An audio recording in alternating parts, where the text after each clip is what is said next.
الحمدللہ رب العالمین والعاقبۃ للمتقین الصلاۃ والسلام علی اشرف الانبیاء والمرسلین محمد وآلہ وصحبہ اجمعین اما بعد.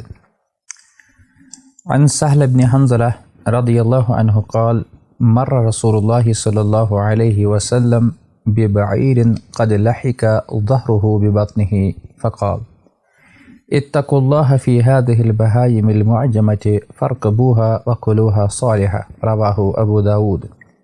رب اشرح لی صدری ویسر لی امری واحلل عقدۃ من لسانی یفقہوا قولی. رب زدنی علما سبحانک لا علم لنا الا ما علمتنا انک انت العلیم الحکیم. ہفتہ واری درس میں آپ سب کا خیر مقدم کرتا ہوں. السلام علیکم ورحمۃ اللہ وبرکاتہ. ہمارا جو عنوان زیر بحث ہے وہ جانوروں کے حوالے سے ہے کہ اسلام نے ہمیں کیا کچھ ارشادات دیے ہیں اور کیا کچھ احکامات بتائے ہیں جانوروں کے حوالے سے. یہ اس مناسبت سے ہم نے اس عنوان کا اختیار جو ہے انتخاب کیا ہے تاکہ ہمیں اس چیز کا ادراک اور احساس ہو جائے کہ جب اسلام ہمیں جانوروں کے حوالے سے اتنی تاکید کرتا ہے تو انسانوں کے حوالے سے ہمیں کتنی باز پرش ہو سکتی ہے. تو گزشتہ درس میں ہم نے جانوروں کی تخلیق اور مقاصد کے حوالے سے بات کی تھی کہ جانوروں کی مختلف شکلیں ہیں، صورتیں ہیں، اور ان پہ سواری کرنا، ان کا دودھ ہم پیتے ہیں، ان کا گوشت ہم کھاتے ہیں، اور جانوروں سے جو دیگر ہمیں فوائد حاصل ہوتے ہیں. اور جہاں پر ہماری بات ختم ہوئی تھی وہ یہی تھی کہ درندوں کی چمڑوں کا لباس پہننا ہمارے لیے ممنوع اور حرام ہے. تو آج جو ہے ہم بالکل بنا کسی تمہید کے ہم اپنی بات کو شروع کرتے ہیں. جو ہمارا دوسرا سب ٹاپک ہے وہ آپ کے سامنے ہے کہ جانوروں کے بارے میں اللہ سے ڈرنا. ٹھیک ہے، تو اس حوالے سے ہمارے پاس ایک روایت آتی ہے. یہ صحیح بخاری میں ہے جو کہ کتاب المساقات میں ہے، حدیث نمبر 2365. جو آپ دیکھ سکتے ہیں، اس کا اصل والا نسخہ بھی دیکھ سکتے ہیں آپ. یہ دیکھیں اسکرین پر دکھ رہا ہے. جی سر، دکھ رہا ہے. یہ صحیح بخاری ہے. ہاں، یہ اس کا دوسرا نسخہ ہے. ہم اسی نسخے سے دکھاتے ہیں آپ کو. یہ دیکھیے ہمارے پاس ہے 2365 حدیث. اس میں سیدنا عبداللہ ابن عمر رضی اللہ عنہما سے جو روایت ہے وہ کہتے ہیں کہ ان رسول اللہ صلی اللہ علیہ وسلم قال، کہتے ہیں کہ واقعی میں جو ہے اللہ کے رسول علیہ وسلم فرمایا ہے کہ عذبت امرأۃ فی حرۃ حبستها حتی ماتت جوعا. کہتے ہیں کہ ایک عورت کو عذاب کیا گیا ہے ایک بلی کی وجہ سے.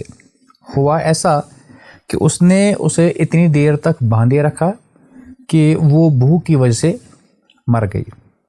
ٹھیک ہے، پھر کہتے ہیں قال فقال واللہ عالم. اس کے بعد یہ کہتے ہیں کہ ہاں اللہ تعالیٰ ہی یعنی بہتر جانتا ہے. تو وہ عورت اس وجہ سے جو ہے جہنم میں دوزخ میں داخل ہو گئی. پھر کہا لا انت اطعمتها ولا سقيتها حين حبستيها ولا انت ارسلتها فاکلت من خشاش الارض. یعنی کہا کہ اللہ تعالیٰ ہی زیادہ بہتر جاننے والا ہے کہ جب تو نے اس بلی کو، یعنی یہ نبی کریم علیہ السلام فرماتے کہ اللہ تعالیٰ نے اسے فرمایا تھا کیا کہ جب تو نے اس بلی کو باندھے رکھا اس وقت تک تو نے نہ اسے کھلایا نہ پلایا اور نہ چھوڑا کہ وہ زمین کے کیڑے مکوڑے ہی کھا کر اپنا پیٹ بھر لیتی. اس حدیث کی مناسبت جو ہے ترجمہ باب جو ہے یہ جو بتایا گیا ہے کہ ہمیں جو ہمارے پاس جو چرندے پرندے ہوتے ہیں اگر ہم ان کے بارے میں اتنی ایسی لاپرواہی برتیں گے تو اللہ تعالیٰ ہمیں اس سے عذاب کر سکتا ہے. اسی لیے یہاں پر کہا گیا کہ عذبت امرأۃ، ایک عورت کو اس کی وجہ سے عذاب کیا گیا کہ اس نے ایک بلی کے ساتھ ایسا معاملہ کیا. لیکن ہمارے معاشرے میں یہ ہے کہ ہمارا جو ذہن بن چکا ہے کہ ہمارے یہاں تو انسانوں کے ساتھ جانوروں سے بدتر سلوک کیا جاتا ہے.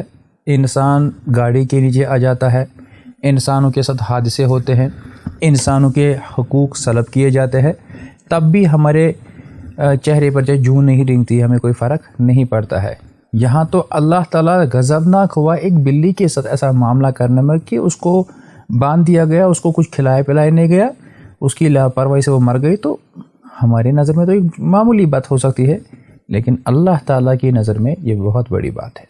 ٹھیک ہے، تو اب یہاں پر ایک معاملہ ہے کہ جانور کو قید رکھنے کا جواز جو ہے کیا ہم کو وہ ملتا ہے یا نہیں. تو اس حوالے سے بہت سارے سوال آ جاتے ہیں ہمارے پاس کہ اگر ہم نے بازار سے کوئی ایسا پرندہ لایا یا مرغی لائی، بطخ لایا، اگر آپ کے پاس آپ کا بچہ کبھی آپ کو ضد کرتا ہے کہ مجھے وہی طوطا لانا ہے یا ایسا کوئی پرندہ لانا ہے، لیکن چونکہ جن کے پر ہوتے ہیں، پنکھ ہوتے ہیں، ظاہر سی بات ہے وہ اڑنا چاہتے ہیں، تو پھر کبھی کبھار ہم اپنی عقل سے سوچتے ہیں کہ ہو سکتا ہے ہم ان کی آزادی کو سلب کر رہے ہیں، تو کیا یہ جائز ہے یا نہیں. تو اس حوالے سے ایک روایت ہم کو ملتی ہے جو کہ سیدنا انس بن مالک رضی اللہ عنہ سے ہے.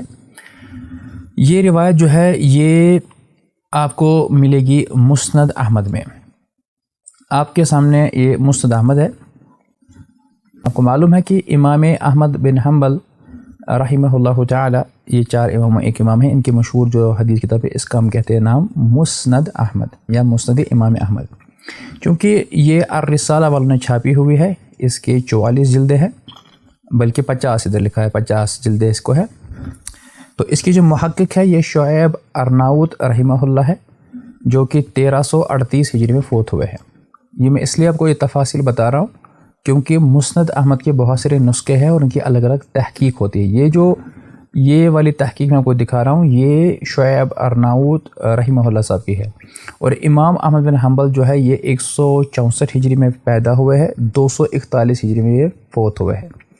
عام طور پر جو ہمارے پاس مسند احمد ہوتی ہے وہ 14-15 جلدوں میں ہے، میرے پاس بھی وہی ہے نسخے کی صورت میں، لیکن اس کے مختلف ہے. ایک تو 44 جلد میں ہے، یہ میرے پاس ابھی 50 جلدوں والی ہے، یا دیکھ سکتے ہیں آپ 45 ہے یہ، لیکن آج اس کی ہے وہ 52 ہے، وہ بھی آ گئی ہے. یہاں پر جو میں آپ کو حدیث مبارک دکھا رہا ہوں یہ ہے، اس کو میں ہائی لائٹ کر رہا ہوں، I hope you can see this, کہ انس بن مالک رضی اللہ عنہ سے ہے کہ ان ابنا لام سلیم صغیرا کان یقال له ابو عمیر. کہتا ہے کہ جو ام سلیم تھی، سیدہ ام سلیم رضی اللہ عنہا، ان کا ایک چھوٹا بیٹا تھا، اسے کہا جاتا تھا ابو عمیر. ٹھیک ہے. وَكَانَ لَهُ نُغَيْرٌ، کہتے ہیں کہ اس کے پاس ایک پرندہ تھا جس پرندے کو نغیر کہا جاتا تھا. وَكَانَ رسول اللہ صلی اللہ علیہ وسلم اذا دخل علیہ، کہتا ہے کہ جب اللہ کے رسول علیہ الصلوۃ والسلام اس کے پاس داخل ہوتے تھے، ان کے پاس جاتے تھے ملنے، تو ضاحکہ فراہ حزینا، کہتا ہے کہ اس کو جب اس کے پاس وہ دیکھتے تھے، وہ اس کے ساتھ حشاش بشاش، یعنی وہ اس کے ساتھ کھیلا کرتے تھے، وہ بچہ اس کے ساتھ وہ کھیلا کرتا تھا وہ بچہ. ایک بار کیا ہوا کہ وہ ہم نے اس کو یعنی ایک بار اس کو جب دیکھا کہ وہ بہت ہی فراہ حسینہ، اس کو دیکھا کہ یہ بہت غمگین ہے. کون تھا غمگین؟ یہ ابو عمیر جو کہ ام سلیم کا بیٹا تھا. تو رسول اللہ علیہ الصلوۃ والسلام نے ان سے پوچھا، کہا کہ ما بال ابی عمیر، ابو عمیر کیا بات ہو گئی؟ تو ان سے کہا گیا کہ اے اللہ کے رسول، مات نغیرہ، اس کا جو پرندہ ہے یعنی نغیر وہ مر گیا. فجعل یقول، تو اس کے بعد اکثر اس کو وہ ازراہ مذاق یا اس سے وہ اس کا موڈ ٹھیک کرنے کے لیے اس کو وہ اکثر کہا کرتے تھے کیا کہ اے ابو عمیر، نغیر کو کیا ہوا، اس کو کیا معاملہ ہے، یعنی اس بچے سے خوش طبعی فرماتے تھے وہ اس وقت. یہ اللہ کے رسول علیہ الصلوۃ والسلام کا مطلب مزاج مبارک تھا، ان کی عادت مبارکہ تھی کہ وہ بچوں کے ساتھ بھی اس طرح ہنسی مذاق کیا کرتے تھے. تو یہ روایت مسند احمد میں ہے، اور جو ہم نے آپ کو یہ جو نسخہ دکھا ہے اس میں یہ جلد نمبر 30 ہے اور صفحہ نمبر 362 ہے، اور اس میں حدیث نمبر 13077 کی روایت موجود ہے. اور اس کو صحیح الجامعہ میں شیخ البانی نے جو ہے صحیح کہا ہے، حدیث نمبر 7830. اچھا، اس روایت میں ہم کو 2 چیزیں مل گئی. اولاً چونکہ جو پرندہ تھا وہ قید تھا، دوسرا یہ ہے کہ بچہ ہو یا بڑا ہو وہ پرندے کے ساتھ کھیل سکتا ہے. اگر پرندے کے ساتھ ہم نہیں کھیل سکتے، اگر پرندے کو ہم قید نہیں کر سکتے، تو اللہ کے نبی علیہ السلام اس کو منع کر دے ٹھیک ہے، اس کو منع نہیں کیا بلکہ اسے کہا کہ بھائی کیا بات ہے، یعنی اس کے ساتھ کیا ہوا. لیکن یہاں پر اس کا جواز اگر ہم کو ملتا بھی ہے، اس کے ساتھ شرط بھی ہے کہ اگر آپ کے پاس کوئی جانور ہے یا پرندہ ہے، اس کو حسب دستور اور حسب معمول اس کے کھانے پینے کا، اس کی خوراک کا جو ہے انتظام ہونا چاہیے، اس کے ساتھ اچھا برتاؤ اور سلوک ہونا چاہیے، تب ہم اس کو رکھ سکتے ہیں، وگرنہ ایسا نہیں ہو سکتا. یعنی کہ اس کے لیے میں جو ہے ایک چٹکلا بولوں گا کہ یعنی بہت سارے لوگ تو کہتے ہیں کہ ہم طوطا لائیں گے. اب طوطا جب لاتے ہیں تو طوطے کی تو اپنی خوراک ہوتی ہے، اس کو تو خشک میوہ چاہیے، اس کو تو اخروٹ چاہیے، مثلا بادام چاہیے. اب کچھ لوگ اس کو جو ہے چاول ڈال دیتے ہیں، تو یہ اس کے ساتھ ظلم ہے. ٹھیک ہے، تو ایسا نہیں ہونا چاہیے. اچھا، اب اس کے بعد ہے جانور سے اس کی طاقت سے زیادہ کام لینے کی ممانعت. جانور کو آپ اتنا ہی کام لے سکتے ہیں جتنا اس کی استطاعت ہو. اچھا، اس حوالے سے جو ہم کو روایت ملتی ہے وہ ہے سنن ابی داؤد کی.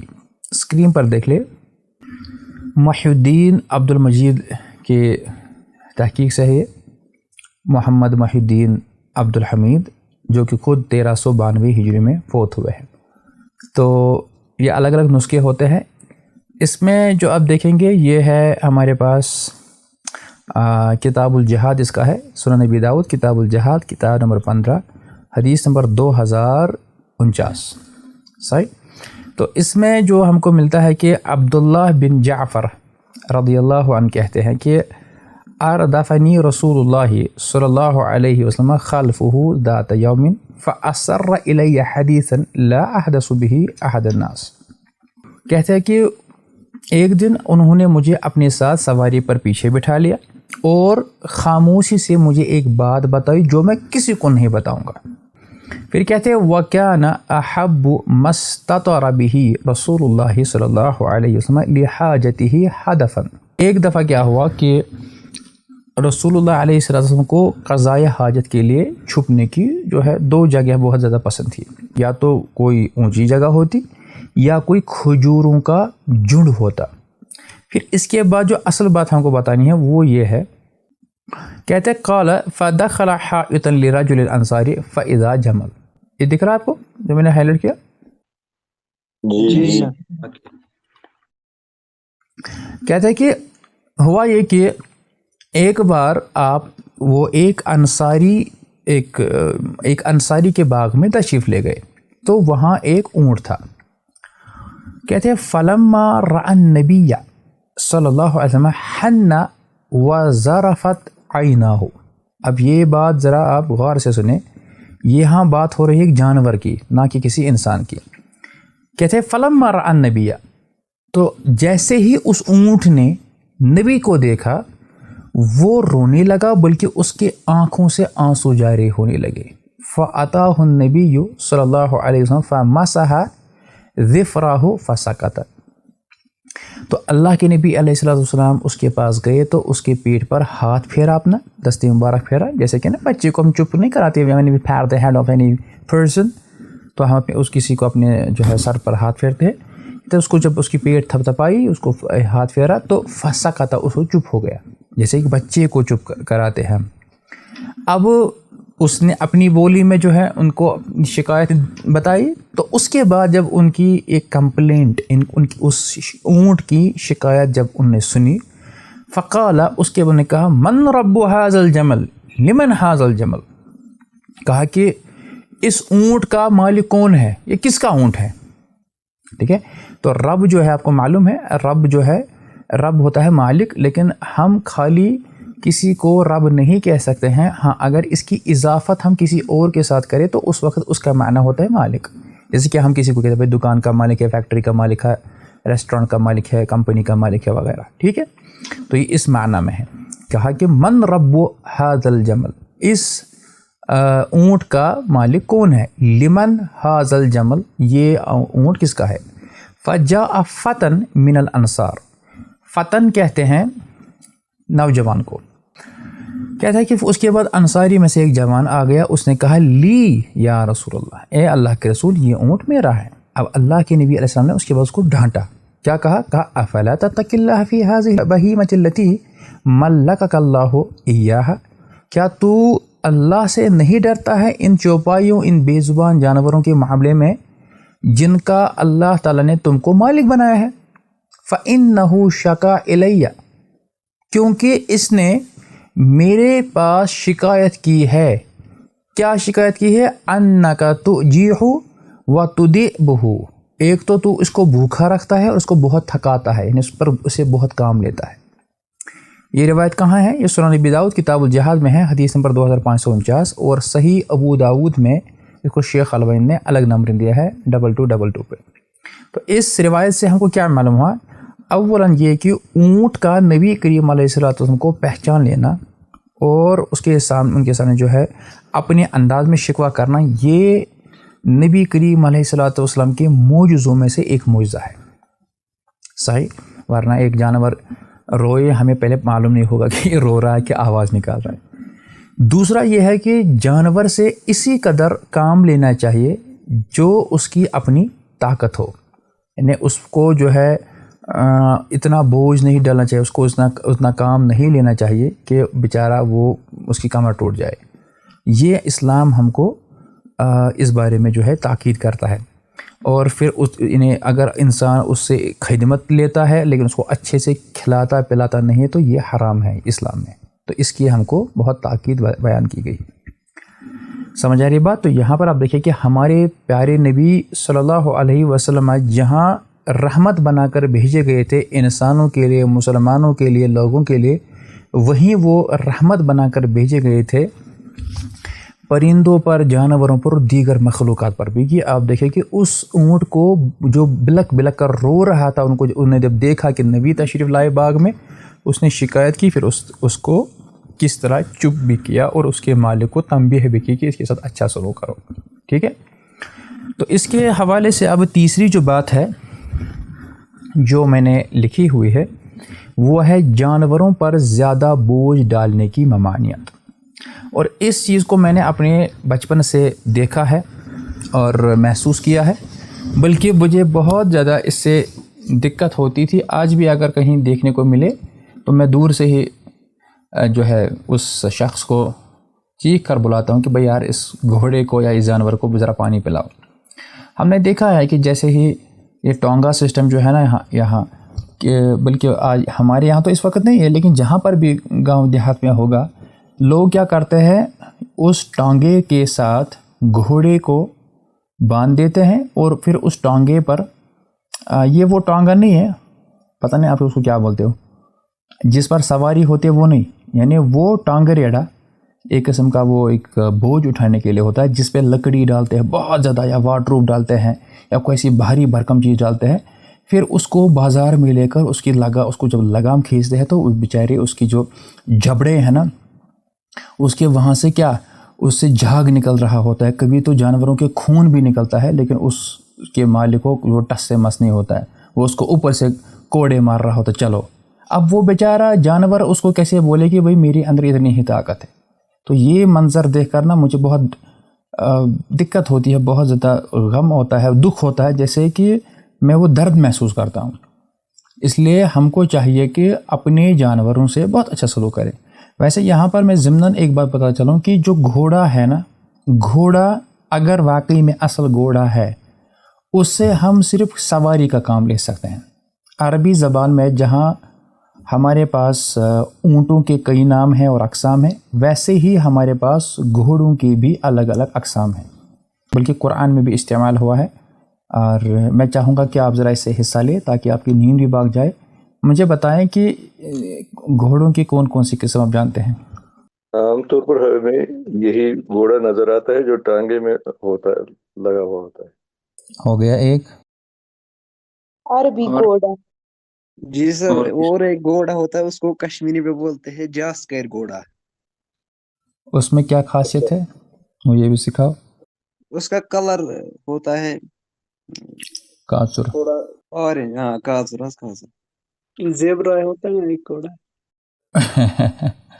Very good. اور میں ویسے میرا سوال کچھ اور تھا، آپ پتہ نہیں ذہن سے کچھ اور جواب بول رہے ہیں۔ دیکھیے اصل میں اچھا عربی میں گھوڑے کو کیا کہتے ہیں؟ بس آخری سوال اس حوالے سے. فارسن. فارسن. اور کوئی بتائے گا؟ حسان. حسان. خیل. اور خیل ہم نے خیل. خیل پڑھا. ہاں ٹھیک ہے. خیل. اب خیل ہے، حسان ہے کہ فرس ہے؟ دیکھیے یہ جو ہے نا، اصل میں میرا سوال یہی تھا. اگر دیکھا جائے عربی زبان میں گھوڑوں کے بھی الگ الگ نام ہیں نا، جیسے آپ نے کہا فارسن ہے. عام طور پر پرانی جو عربی کتابیں ہوا کر رہی تھی اس وقت ہمیں فارسن نہیں کہتے کہ حاذا جمل حاذا فارسن. پھر اس کے بعد جب آپ کے پاس ہوتی ہے وہ دروس اللغت العربیہ کتاب، اس میں آپ کو کہیں حاذا حسان، یہ گھوڑا ہے. لیکن قرآن کریم میں جو ہے نا خیل بھی استعمال ہوا ہے. یعنی اگر آپ سورہ آل عمران دیکھیں گے، ہاں سورہ آل عمران ہی ہے، آیت نمبر 14، زُيِّنَ لِلنَّاسِ حُبُّ الشَّهَوَاتِ مِنَ النِّسَاءِ وَالْبَنِينَ وَالْقَنَاطِيرِ، اس میں نا والخیل اس میں آیا ہے. تو اصل میں جو الگ الگ نام ہے نا، یہ صرف نام نہیں ہے، اصل میں یہ قسمیں ہیں. یعنی ایک گھوڑا وہ ہوتا ہے جو انسان سواری کے لیے استعمال کرتا ہے، کیونکہ عرب میں تو دو ہی ٹرانسپورٹیشن تھی، یا تو گھوڑا تھا یا اونٹ تھا. تو گھوڑا جو ہے ایک تو ہوتا ہے جو عام طور پر سواری کے کام آتا ہے، دوسرا گھوڑا وہ ہوتا ہے جو جنگ میں آتا ہے کام، جو تیز رفتار کا ہوتا ہے، یا سفری گھوڑے الگ ہوتے ہیں. یہ تین قسمیں ہیں، جو جنگ میں الگ ہوتے ہیں کام، یا پھر وہ سفری گھوڑے ہوتے ہیں، وہ بہت ان کی ہائی سپیڈ ہوتی ہے. یعنی جیسے کہ آپ آج سپیڈ پوسٹ کرتے ہیں، بھائی ہم کو جلدی کوئی چیز پہنچانی ہے. تو یہ الگ الگ ان کے نام بھی ہیں، ان کے اقسام بھی ہیں. اور قرآن کریم میں ایک سورہ بھی ہے، والعادیات ضبحا فالموریات قدحا فالمغیرات صبحا، اس میں کس کا ذکر ہے؟ تو اللہ تو گھوڑوں کی قسم کھا رہا ہے نا ادھر. تو بہرحال اس تفصیل میں نہ جاتے ہوئے یہاں پر واپس آئی اسکرین پر، ہم نے کہا کہ اسلام نے ہم کو کہا کہ جانوروں کی جو پیٹھ ہوتی ہے اس کو ممبر نہ بناؤ. تو اس حوالے سے ایک روایت ہم کو ملتی ہے، یہ بھی سنن ابی داود میں ہے. یہ ہمارے پاس سنن ابی داود ہے، جیسا کہ آپ اسکرین پر دیکھ رہے ہیں سنن ابی داود. اس میں یہ حدیث نمبر 2567 ہے.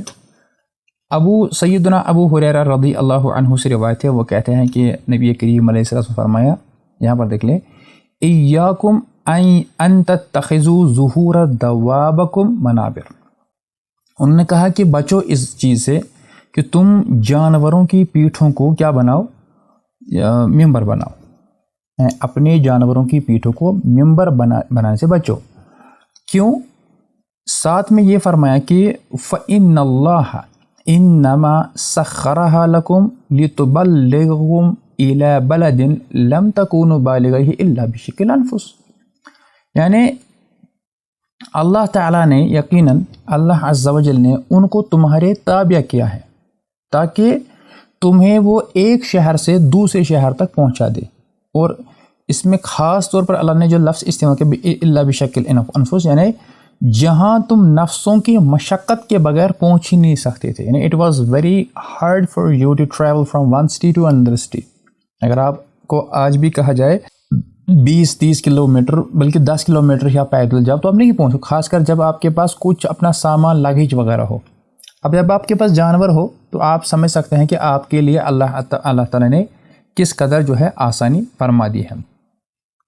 اس کے بعد جو الفاظ ہیں کہ فرمایا کہ وَجَعَلَ لَكُمُ الْأَرْضَ فَعَلَيْهَا فَقْضُوا حَاجَتَكُمْ، یعنی اس نے تمہارے لیے زمین بنائی ہے تو اپنی ضرورتیں اس پر پوری کیا کرو.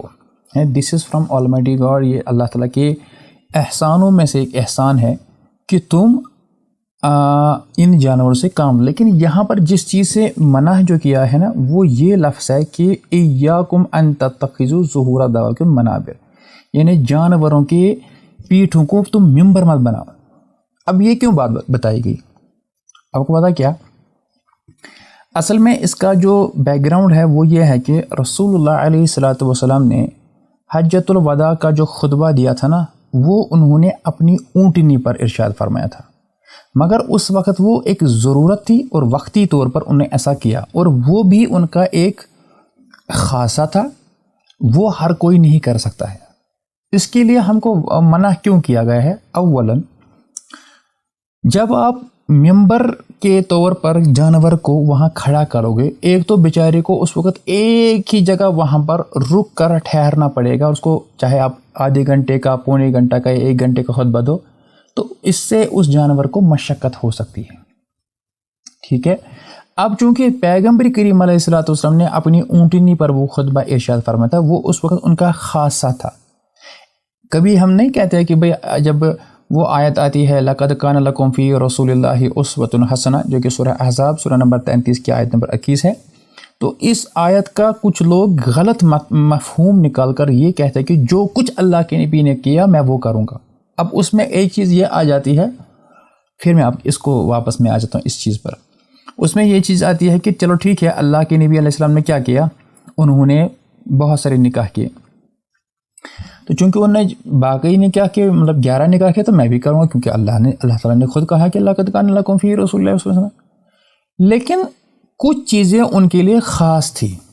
اسی مناسبت سے جب ایک عالم نے ان سے خطا ہو گئی، انہوں نے کہا کہ بھائی میں بھی جو ہے اس پر عمل کروں گا. جب انہوں نے مدینہ میں جب انہوں نے اپنے اس اونٹنی کو لایا، اونٹ کو یا اونٹنی کو لایا، انہوں نے کہا میں بھی اس پر خطبہ دوں گا. مطلب وہ ایک اللہ کی طرف سے وہ تھا کہ ان کو سکھانا تھا.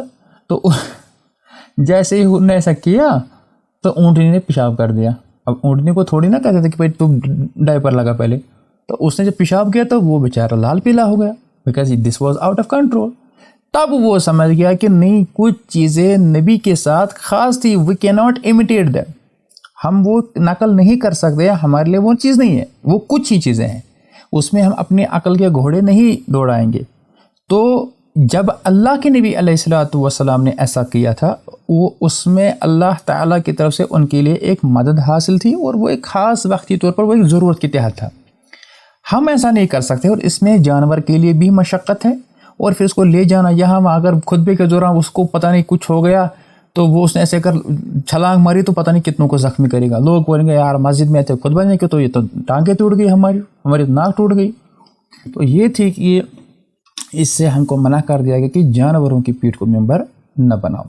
یہ روایت سنن نبی داؤد میں ہے، کتاب الجہاد، حدیث نمبر 2567. اوکے. اچھا، اس کی جو ایک اور روایت ہم کو ملتی ہے سنن نبی داؤد ہی کی، وہ ہے حدیث نمبر 2548. اس میں جو الفاظ ہم کو ملتے ہیں کہ سہل بن حنظلہ رضی اللہ عنہ کہتے ہیں کہ مر رسول اللہ صلی اللہ علیہ وسلم بعیر قد لحق ظہرہ ببطنہ. اسی روایت کو میں نے اپنے آج کے آغاز میں پڑھا ہے. کہتے ہیں کہ سیدنا جو سہل بن حنظلہ ہے رضی اللہ عنہ، وہ بیان کرتے ہیں کہ رسول اللہ صلی اللہ علیہ وسلم کا ایک اونٹ کے پاس سے گزر ہوا. اب جو وہ اونٹ تھا اس کا پیٹ اس کی کمر سے لگ گیا تھا، یعنی اتنا وہ کمزور، اتنا ویک، اتنے وہ لاغر ہو گیا تھا کہ اس کی جو کمر تھی وہ اس کے پیٹ جو ہے وہ لگ گیا تھا، یعنی کہ اس کے پاس کچھ گوشت وغیرہ بچا نہیں تھا.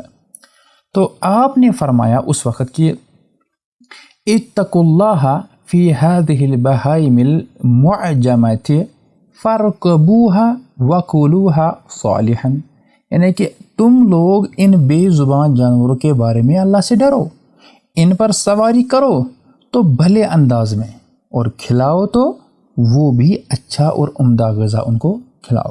یعنی جو اس کا مطلب ہے کہ جو مومن ہوتا ہے نا، مومن کے زیر مملکہ، جو اس کے انڈر، اس کے ماتحت جو چیزیں ہوتی ہیں، انسان ہو یا جانور ہو، وہ ان کے ساتھ بدسلوکی نہیں کرتا ہے. تو یعنی کہ اگر آپ کو جانور ہو تو اس کے ساتھ اس کے یہاں پر دیکھیں نا لفظ کیا ہے، اتقوا اللہ، یعنی جو ہم نے عنوان چنا ہے نا، یہ کوئی معمولی چیز نہیں ہے. اس کے بارے میں اللہ کے رسول علیہ السلام فرمایا کہ اتقوا اللہ فی هذه البہائم، ان چوپایوں، ان جانوروں کے بارے میں اللہ تعالیٰ سے ڈرو. اس کا مطلب ہے کہ اگر کسی شخص نے جانوروں کے معاملے میں کوتاہی برتی اور اس کو معمولی چیز سمجھ لے کہ بھائی ہمیں کیا اس کو کرنا ہے، تو یاد رکھو اس کے بارے میں اللہ تعالیٰ ہم سے باز پرس کر سکتا ہے اور کرے گا. اگر کسی نے ان جانوروں کے ساتھ ظلم و زیادتی کی تو اللہ تعالیٰ اس کے ساتھ عذاب کا معاملہ کر سکتا ہے. اسی لیے ان کو کہا کہ یہ بیچارے بے زبان ہیں. ہاں، اب اگر تم کو سواری کرے تو سواری بھی اچھے انداز سے کرو، لیکن جب ان کو کھلانے کی باری تو ان کو عمدہ اور اچھی، یہاں کا صالحاً اچھی غذا ان کو کھلاؤ. اب یہاں پر ایک حدیث ہے، وہ یہ ہے کہ گائے کا بات کرنا. یہ روایت جو ہے نا، یہ صحیح مسلم میں روایت ہے، تو بہرحال صحیح مسلم کے حوالے سے میں اتنا بتا دوں کہ جو ہماری اس کی انٹرنیشنل نمبرنگ اصل میں ہوتی ہے نا وہ الگ ہے. یہاں پر دیکھ لیں اوریجنل کا نسخہ میں آپ کو دکھا رہا ہوں. جی دیکھ رہا ہے یہ نا فوٹو سے. بہرحال ادھر اس کو آپ دیکھیں, اس میں جو, چلو میں اس کو یہ دکھاتا ہوں اس سے. دیکھیے اس میں اس کا نام بھی دکھایا گیا ہے. اس کا نام ہے المسند الصحیح المختصر من سنن بالنقل عدل عن العدل عن رسول اللہ صلی اللہ علیہ وسلم. یہ اصل میں اس کا پورا نام ہے, لیکن شارٹ میں ہم کیا کہتے ہیں, صحیح مسلم یا صحیح امام مسلم. لیکن اصل جو اس کا نام رکھا گیا ہے امام مسلم وہ ہے المسند الصحیح المختصر من السنن بالنقل العدل عن العدل عن رسول اللہ صلی اللہ علیہ وسلم. تو یہاں پر دیکھ لے یہ تباہ ہوئے ہے ترکیہ سے. تو اس کے جو مصنف ہے ان کا جو پورا اصل میں نام ہے وہ ہے ابو الحسین مسلم بن حجاج بن مسلم الکشیری النیسابوری. اصل میں نیساپور ہے. اس کے جو جلدیں ہیں کل وہ اس میں 8 جلدیں ہیں عربی والے میں. تو اس میں جو روایت ہم کو ملتی ہے جو کہ سیدنا ابو ہریرہ رضی اللہ عنہ سے ہے, وہ کہتے ہیں کہ اللہ کے رسول صلی اللہ علیہ وسلم فرمایا بینما رجل یسوق بقرۃ. اچھا بہرحال میں آپ کو یہ کہہ رہا تھا کہ یہ جو نمبرنگ ہوتی ہے ہماری وہ ہے یہ جو ہمارے یہاں چلتی ہے اصل میں نمبرنگ جو زیادہ یعنی مشہور ہے, جو کہ زیادہ قابل اعتبار ہے. یہ بھی بات آپ کو میں بتاتا چلوں کہ جتنی بھی احادیث کی کتابیں ہیں نا اصل میں محدثوں نے اس کے نمبر نہیں ڈالے ہیں. یہ بھی آپ کو معلوم ہے. یہ جو آپ کہتے ہیں لوگ آج آئے ہیں بھائی اتنا نمبر ہے, یہ نمبر نہیں چلتا تھا اصل میں. پچھلے زمانے میں تو پہلے صرف باب بھی چلتا تھا نا, باب. ذرا میں ایک بار اس کو بیک کرتا ہوں. ارے یار نہیں, ایک منٹ. یہ ہے دیکھو, یہ ہے باب من فضائل عمر رضی اللہ. یہ اصل میں ایسا چلتا تھا کہ یہ اس باب میں ہے. پھر باب کس میں ہے, یہ کتاب فضائل صحابہ. لیکن اب اس کے بعد مزید یہ چیزیں آ گئی ہمارے سامنے آسانی کے لیے. تو پہلی بات تو یہ آپ یاد رکھیں کہ جو میں نے کو کہا 2388 جو ادھر لکھا ہوا ہے عربی میں 2388, یہ جو نمبرنگ ہے نا یہ شیخ فواد عبدالباقی رحمہ اللہ صاحب کی نمبرنگ ہے. لیکن جو کچھ اور لوگ ہیں جو اس کو فالو کرتے ہیں, بلکہ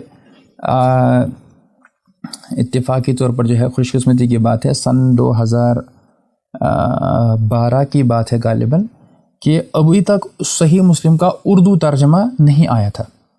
میں خود اس چیز سے بہت عاجز آ چکا تھا کہ نمبرنگ تو کچھ ہوتی تھی لیکن نکلتی نہیں تھی. پھر مجھے بعد میں جب میں نے خود سے یہ سب چیزیں جو ہے دیکھی, پھر مجھے بعد میں معلوم ہوا کہ اصل میں صحیح مسلم جو ہے اس کے جو باب ابواب وغیرہ ہے وہ خود امام مسلم نے نہیں ایسا کیا ہے.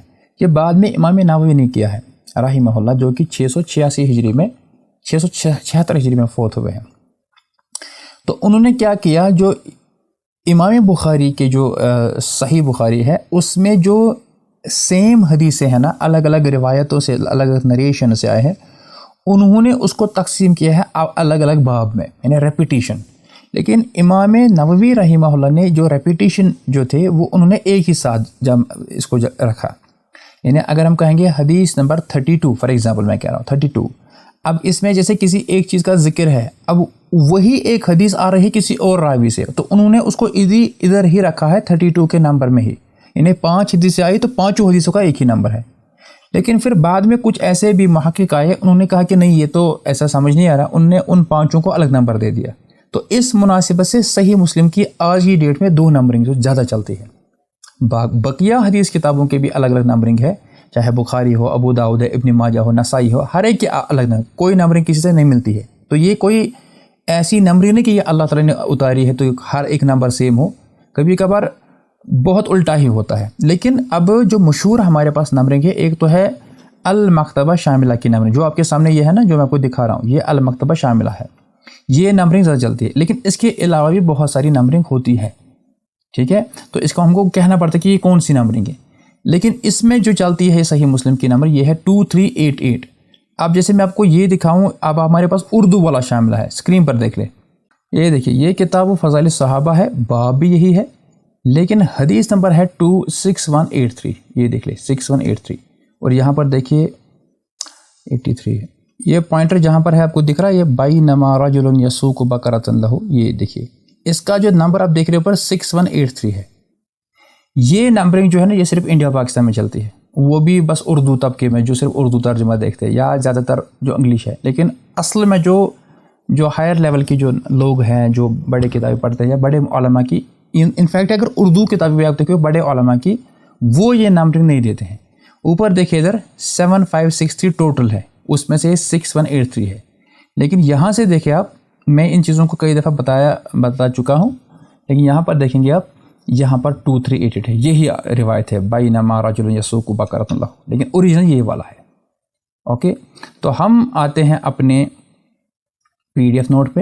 یہ سیدنا ابو ہریرہ رضی اللہ عنہ بیان کر رہے کہ بینما رجل یسوق بقرۃ لہ قد حمل علیہا التفتت الیہ البقرہ. کہتا ہے کہ اصل میں ایک بات ایسا تھا کہ ایک آدمی جو ہے وہ یعنی ایک شخص اپنی گائے کو ہانک رہا تھا، تو اس پر اس نے بوجھ لادا. جو گائے ہوتی ہے نا، ہمارے پاس جو گائے ہوتی ہے، بیل ہوتا ہے، اس پر اس نے بوجھ لادا. تو اس گائے نے یا اس بیل نے منہ پھیرا، یعنی پیچھے کی طرف دیکھا، یعنی ادھر ہے التفت الیہ، پھر اس نے کہا فقالت، اس نے کہا انی لم اخلق لہذا. اس نے اس آدمی سے بات کی. اب یہ پوائنٹ دیکھیں نا، اگر کسی اور کو کہیں گے وہ کہیں کیا آپ سنا رہا ہے، لیکن یہ ریڈ لیٹر میں ادھر میں نے کیا ہے کیونکہ ادھر لکھا ہے قال رسول اللہ، یہ اللہ کے رسول فرما رہے ہیں صلی اللہ علیہ وسلم. کہا کہ اس نے کہا، اس گائے نے اس آدمی سے کہا کہ انی لم اخلق لہذا، مجھے اس کام کے لیے پیدا نہیں کیا گیا ہے، ولکنی انما خلقت للحرث، لیکن مجھے پیدا کیا گیا ہے حرث کے لیے، یعنی کھیتی باڑی کے لیے. اب جب یہ روایت، یہ بات رسول کریم علیہ الصلوۃ والسلام نے فرمائی، فقال الناس سبحان اللہ، یعنی تعجبا و فزعا، تو لوگوں نے کہا سبحان اللہ، او مائی گاڈ، جہاز کہتے ہیں نا کوئی سبحان اللہ، تعجب کے لیے کہا، یعنی ان کو تعجب بھی ہوگا اور اس کو بڑا عجیب بھی لگا یہ چیز. انہوں نے سوال پوچھا بقرۃ تکلم، اب یہ آ گیا حروف استفہام میں سے، حمزہ استفہام، یعنی سوال کے لیے، کیا گائے کلام بھی کرتی ہے؟ یعنی جب پیغمبر کریم علیہ السلام نے بات فرمائی تھی تو اس وقت کوشچن مارک نہیں ہونا چاہیے، آمنا و صدقنا. تو اللہ کے رسول صلی اللہ علیہ وسلم جب بات فرمائی، اس کے بعد انہوں نے فرمایا فَإِنِّي أُؤْمِنُ بِهِ وَأَبُو بَكْرٍ وَعُمَرُ، پس میں اس چیز پر ایمان لایا اور ابو بکر بھی اس پر ایمان لائے اور عمر بھی رضی اللہ عنہما. یہ روایت صحیح مسلم میں ہے، کتاب فضائل الصحابہ، حدیث نمبر 2388. اس حدیث کے ضمن میں ہم کو کچھ باتیں معلوم ہوتی ہے، 2-4 باتیں. نمبر 1، ایک تو یہ ہے کہ جو جانور ہم کو جس کام کے لیے اللہ تعالیٰ نے میسر کیا ہے، ہمیں اسے وہی کام لینا چاہیے. جو ہمارے پاس گائے ہے یا بیل ہے، اگر وہ دودھ کے لیے ہے یا کھیتی باڑی کے لیے، تو ہم اس پر بوجھ نہیں لاد سکتے کیونکہ وہ اس کے لیے نہیں بنا ہے. نمبر 1. نمبر 2، جب اللہ کے رسول علیہ الصلوۃ والسلام کے حوالے سے ہمیں کوئی بھی بات معلوم پڑ جائے تو ہمیں فوراً اس پر ایمان لانا چاہیے، ہمیں اس پر ایکسپلینیشن نہیں مانگنی چاہیے. ہاں، مزید تسلی کے لیے، مزید جانکاری کے لیے ہم پوچھ سکتے ہیں کہ کیسے ہے، لیکن اس لیے نہیں کہ بھائی ہم اس پر تحقیق کریں کہ یہ بات صحیح ہے یا نہیں، یا کیوں کر ہو سکتی. وہ انسان کے خود کے ایمان پر ایک سوال یا نشان بن سکتا ہے. ہو گئی 2. تیسری بات یہ ہے کہ جب لوگوں نے ایسا کہا تو اللہ کے رسول علیہ الصلوۃ والسلام نے جو بات کہی نا وہ بہت اہم ہے. وہ یہ ہے کہ انہوں نے بس اگر وہ اتنا ہی کہتے کہ بس میں نے اس پر ایمان لایا تو کافی تھا، تو لوگ کہتے جب اللہ کے نبی نے ایمان لائے تو ہم کیوں نہیں ایمان. لیکن انہوں نے کیا کہا ساتھ؟ انہوں نے اپنے ساتھ 2 صاحبان کو بھی ملایا. انہیں کہا ابو بکر نے بھی اس پر ایمان لایا اور عمر نے بھی اس پر ایمان لایا. تو اس کا مطلب ہے کہ انہوں نے اپنے ساتھ ان 2 اصحاب کرام کا جب ذکر کیا تو اس سے ان کی فضیلت اور شرف اور ان کی منزلت سے، شرف و منزلت میں ان کی اہمیت بڑھ جاتی ہے. یعنی کہ یہ لوگ بھی ایمان، اور اس سے تو معلوم ہوتا ہے کہ یہ کتنے مکرم اور معزز صحابہ ہیں. نمبر 5 یہ بھی ہے کہ کچھ روایت میں ہم کو یہ بھی ملتا ہے کہ یہ جو ان دونوں کا جب نام لیا نا، these 2 persons were not present in that مجلس. یہ وہاں پر موجود ہی نہیں تھے. تو اس سے ان کی اور ایک افادیت اور اہمیت ہم کو معلوم ہوتے کہ گویا کہ اگر وہ ہوتے تو وہ ایمان لاتے. تو چونکہ مجھے پتہ ہے وہ ایمان لائیں گے میری بات کو، تو میں کہہ رہا ہوں کہ میں نے بھی ایمان لایا، انہوں نے بھی ایمان لایا. دیکھیے اس پہ کتنی گہرائی ہے. نمبر 6 یہ بھی ہے اس میں کہ یہ جو گائے کا بات کرنا ہے نا، کہ اس نے کہا کہ مطلب فقالت، اس نے بات کی، تو نارمل ان نارمل سرکمسٹانسز جو اینیمل ہے، animals do not talk in human way with us normal circumstances.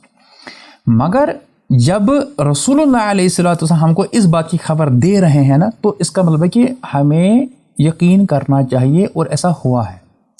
Number 8 یہ ہے کہ جب قیامت نزدیک ہوگی، اب یہ بات جو میں کہہ رہا ہوں نا، جب قیامت نزدیک ہوگی اس وقت یہ بات ایب نارمل نہیں بلکہ نارمل رہے گی. یعنی نارمل سرکمسٹانسز میں بھی جانور جو ہے وہ انسانوں سے بات کریں گے.